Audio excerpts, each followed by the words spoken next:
চারিদিকে ধ্বংসচিহ্ন, কালবৈশাখীর তাণ্ডবে উড়ে গেছে ঘরবাড়ি, ঝড়ের কবলে পড়ে ডুবে গেছে ত্রাণের নৌকাও।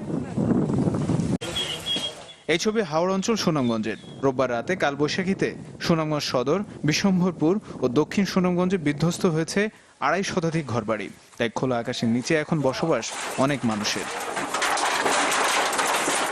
আমরা যেমন কয় থাকবো কয় কিতা করবো এর কিছু ভাবে হয় না, যা আছে ঘর ও বর্ষণ বলি এগুলোও নাই, খোলা মাঠের মধ্যে পয়সা রয়েছে। স্থানীয়দের অভিযোগ, প্রশাসনের পক্ষ থেকে সহায়তা মিলছে না। যদিও জেলা প্রশাসক বলছেন ঝড়ে ক্ষতিগ্রস্তদের তালিকা চূড়ান্ত করে সহায়তা দেওয়া হবে। রাজশাহীতেও কালবৈশাখীর ছোবলে ছিন্ন ভিন্ন বিদ্যুতের সংযোগ লাইন, সড়কের উপর গাছপালা পড়ে থাকায় সমস্যা হচ্ছে যোগাযোগে। এছাড়া পদ্মায় নৌকা ডুবে নিখোঁজ বেশ কয়েকজন, সন্ধানে চলছে উদ্ধার অভিযান। যেখানে যেখানে সম্ভব স্থান আছে ওখানে ওখানে আমরা কাজ চালিয়ে যাচ্ছি। ঝড় প্রচুর ছিল, মানে পানি না হলো ১০ হাত উপরে পানি চলে এসেছে।